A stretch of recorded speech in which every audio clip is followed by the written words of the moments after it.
बिस्मिल्लाहिर्रहमानिर्रहीम। साहिबो, आपने लफ्ज़ चिल्ला कशी भी सुना होगा और मौक़लात को काबू करने के फ़न के बारे में भी आपने बहुत सुना होगा।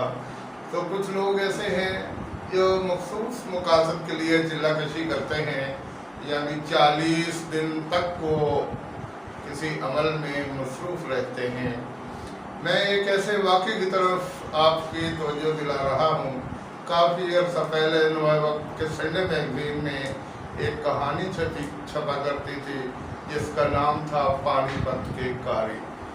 वहाँ एक बहुत मशहूर वाक़या और दिलचस्प वाक़या दर्ज था कि एक आदमी अपने उस्ताद की मुआवनत से चिल्ला कशी में मसरूफ़ था।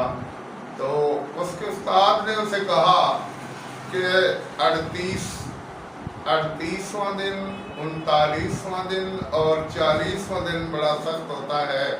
इन दिनों में आपने खौफ महसूस नहीं करना और बड़े एतमाद के साथ अपना काम जारी रखना है।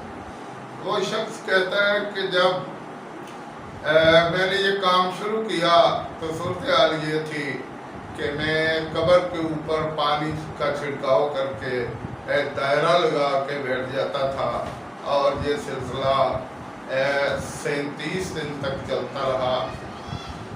3 दिन बाकी थे और मुझ पे खौफ के साए भी मंडला रहे थे, लेकिन इसके बावजूद मैं बड़े हौसले से और अज़्म से आगे बढ़ रहा था। जब 38वां दिन था तो रात के 2 बजे के करीब जब मैं अपने वज़ाइफ में मसरूफ़ था तो मैंने देखा कि मेरे पहलू में एक बड़ा खौफनाक और बड़ा सेहतमंद किस्म का भेड़िया आके खड़ा हो गया। तो कहता मैं उसे देखते ही बेहोश हो गया, लेकिन खुदा का करना ऐसा हुआ कि मैं उस दायरे के अंदर रहा।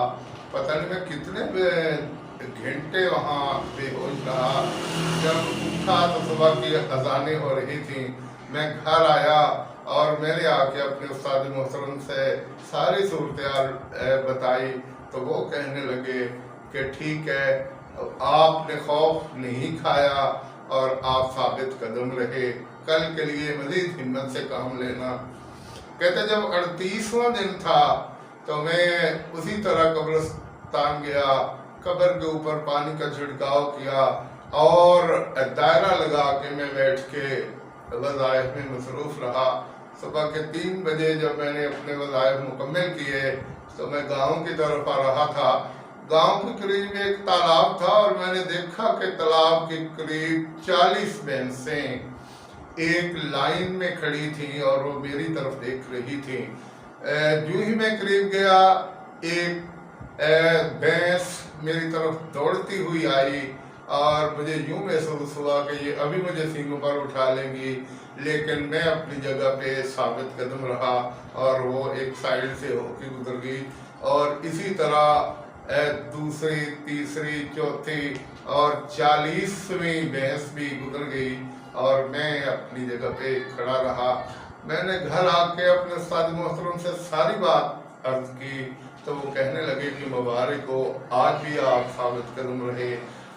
जब 40वां दिन था यानी आखिरी दिन था, मेरे उस्ताद मोहतरम ने कहा कि आज आपको खुसूसी हौसले से काम लेना होगा, साबित कदमी का मुजाहरा करना होगा। कहता मैं उसी तरह कब्र के ऊपर दायरा लगा के वज़ाइफ में मसरूफ़ था तो रात के 2 बजे के करीब कब्रिस्तान की मस्जिद में यकदम शोर बुलंद हुआ। मैंने देखा कि वहाँ 40 बड़ी खूबसूरत कदावर ख़वातीन बड़े खूबसूरत बच्चों को उठाए खड़ी थी और कुछ देर के बाद यकदम चीखों की आवाज़ बुलंद हुई और वो कहने लगी कि हमें भूख लगी है, हम क्या खाएं। एक औरत ने कहा कि मेरा बच्चा आप खा लीजिए। उन्होंने बच्चे को चीरा और एक एक बोटी करके उस बच्चे को खा गई। फिर दूसरे खातून ने बच्चा पेश किया तो वो भी इसी तरह वो हड़प कर गई। तीसरी, चौथी और 40 तक ये सिलसिला जब पहुंचा तो कहता मुझ पर थोड़ा सा खौफ तारी हुआ और इसके बाद वो कहने लगी भूख तो अब भी बाकी है, अब क्या किया जाए। तो उनमें से एक ने कहा कि वो कब्र पर एक आदमी बैठा है, आइए हम उसको खाएं ताकि हमारी भूख खत्म हो जाए। कहते वो यकदम मेरी तरफ जब 40 ख्वातीन दौड़ी तो मैं फिर बेहोश हो गया। पता नहीं मैं कितने घंटे बेहोश रहा। जब मुझे होश आया तो मैं दायरे के अंदर था, और जब मैं घर आया मैंने अपने उस्ताद मोहतरम से कहा कि आज यूं हुआ, तो उन्होंने मुझे मुबारकबाद भी दी और धमकी भी दी कि आपने बड़ी खुशसलूबी के साथ और बड़े अज़्म और हौसले के साथ ये फासला तय कर लिया है, ये मरहला तय कर लिया है, और अब वो मुवक्किल जो आप काबू करना चाहते थे वो आपके तसर्रुफ में है और आप उनसे काम ले सकते हैं। तो साहिबो, ये छोटी सी एक कहानी है जो चिल्ला कशी के हवाले से बड़ी अहमियत की हामिल है। मैं इन्हीं अल्फाज पे अपनी बात को ख़त्म करता हूँ और तवक्को रखता हूँ कि आपको मेरी ये कहानी पसंद आएगी।